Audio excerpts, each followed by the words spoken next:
हिमाचल प्रदेश में जीरामजी और पंचायती राज चुनावों पर कांग्रेस पार्टी और भाजपा पार्टी का एक दूसरे पर आरोप प्रत्यारोप लगाने का दौर शुरू हो गया है। हमीरपुर में जहां भाजपा जिलाध्यक्ष ने कांग्रेस पर पंचायत राज चुनाव को टालने और जीरामजी पर फजूल की बयानबाजी करने की बात की है, तो वहीं कांग्रेस पार्टी के प्रदेश पूर्व मुख्य प्रवक्ता प्रेम कौशल ने मनरेगा एक्ट में संशोधन कर महात्मा गांधी के नाम को हटाने पर भाजपा को घेरा है। उन्होंने आरोप लगाया कि प्रधानमंत्री नरेंद्र मोदी ने संसद में अपने पहले भाषण में ही मनरेगा पर टिप्पणी कर इसे समाप्त करने की बात की थी, जो अब जीरामजी के माध्यम से किया जा रहा है। वहीं उन्होंने प्रदेश में पंचायती राज चुनाव को करवाने पर कहा कि सरकार ने चुनाव करवाने से कभी मना नहीं किया था, लेकिन प्रदेश में डिजास्टर एक्ट लगा हुआ है और मुख्यमंत्री इसको पहले ही स्पष्ट कर चुके हैं। उन्होंने कहा कि भाजपा की पूर्व सरकार ने अपने कार्यकाल के दौरान शिमला नगर निगम के चुनाव भी टाले थे। हमीरपुर में पत्रकार वार्ता करते हुए कांग्रेस पार्टी प्रदेश पूर्व मुख्य प्रवक्ता प्रेम कौशल ने कहा कि भारतीय जनता पार्टी ने मनरेगा से महात्मा गांधी का नाम हटाकर यह साबित कर दिया है कि राष्ट्रपिता महात्मा गांधी के प्रति वह कितना सम्मान रखते हैं। उन्होंने कहा कि यूपी सरकार के समय मनरेगा एक्ट लाकर जहां महिलाओं का सशक्तिकरण किया गया था, तो वहीं ग्रामीण अर्थव्यवस्था को भी मजबूती प्रदान की गई थी। उन्होंने कहा कि भारतीय जनता पार्टी के द्वारा जीरामजी में हिमाचल प्रदेश को 60-40 की दर में रखा गया है, जिससे प्रदेश पर आर्थिक बोझ तो बढ़ेगा ही, साथ ही काम न मिलने पर बेरोजगारी भत्ते की बात से यह स्पष्ट हो गया है कि इसे बंद करने की तरफ कदम बढ़ाया जाएगा।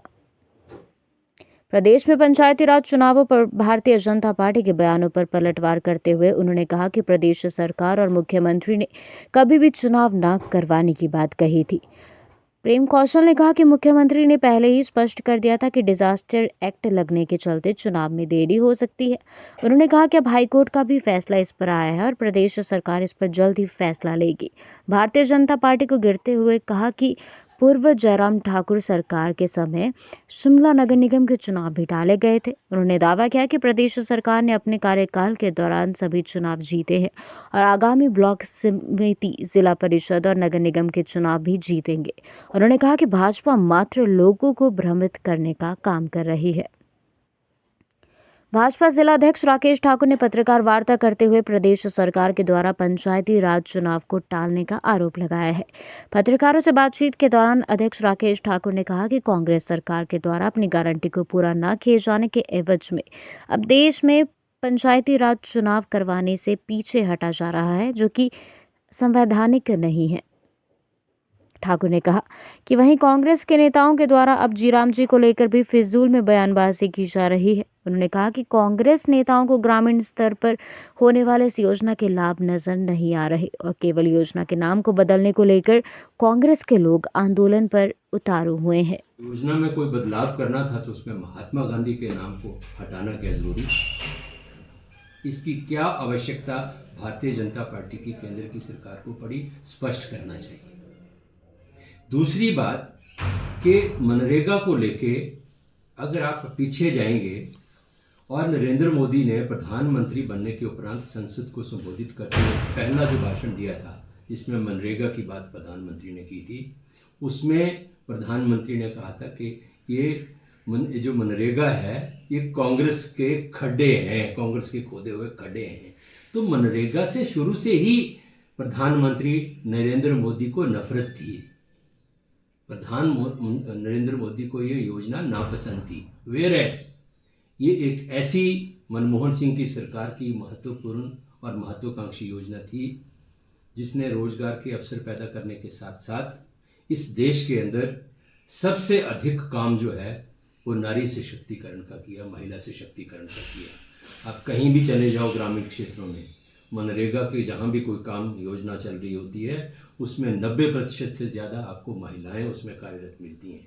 कि प्रावधानों में बदलाव करके ये गारंटी थी, कानून था, ये कोई योजना नहीं है। मैं एक चीज़ और स्पष्ट करना चाहता हूँ कि मनरेगा योजना नहीं है, मनरेगा एक एक्ट के तहत बनाया गया कानून है। और ये जो गारंटी शब्द इसमें था, इसका सीधा सीधा तात्पर्य था कि ग्रामीण क्षेत्र का कोई भी व्यक्ति, कोई भी महिला अगर लिखित रूप से इस कानून के तहत काम मांगता है 100 दिन का, तो सरकार प्रशासन उसको वो काम देने के लिए कानूनी तौर पर बाध्य था।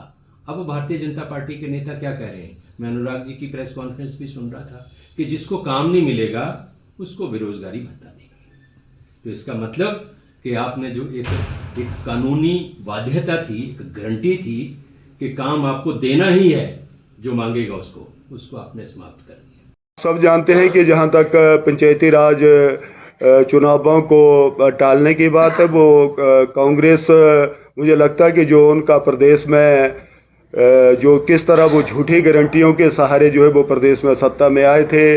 आज मैं अपने ज़िला हमीरपुर की बात करता हूं तो पीछे हमारे ज़िला सहकारी विकास संघ के चुनाव हुए और किस तरह सातों के सातों जोनों में जो है वो कांग्रेस को जो है वो मुंह की खानी पड़ी। कांग्रेस को पता है कि उन्होंने 3 सालों में प्रदेश में कोई ऐसे कार्य नहीं किए जिसकी वजह से वो जो है वो दोबारा जनता के सामने वोट मांग सकती है। तो जहाँ तक उनका यही है कि हमने डिसास्टर एक्ट लगा हुआ है तो प्रदेश की लगभग आज स्थिति सामान्य है, हो चुकी है। तो मुझे लगता है कि समय पर जो थे वो चुनाव होने चाहिए थे। अब माननीय हाई कोर्ट के माध्यम से भी जो है वो 30 अप्रैल से पहले जो है वो चुनाव करवाने को कहा है। तो मुझे लगता है कि उसमें से पहले सरकार को अब चुनाव करवाएगी ही।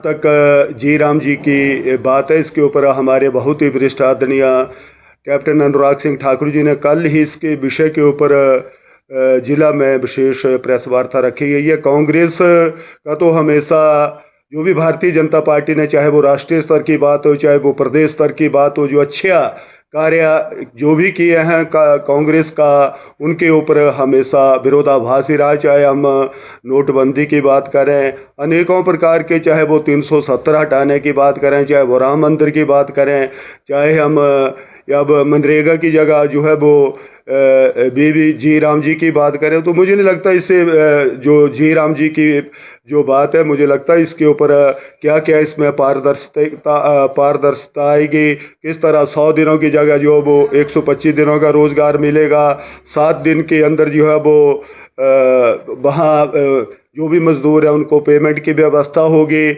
और इसमें सबसे बड़ी बात है कि पैसे का दुरुपयोग जो पहले होता था कि गांव स्तर पर भी कि आप कहीं भी उस पैसे को लगा सकते हैं, आने वाले समय में जो है मुझे लगता है कि भारत सरकार द्वारा उसके ऊपर अंकुश लगाने का प्रयास किया गया है कि जो भी गांव स्तर पर जो है वो कार्य होगा वो बिल्कुल स्थायी इंफ्रास्ट्रक्चर होगा, वो पानी से संबंधित होगा, सॉइल कंजर्वेशन से होगा।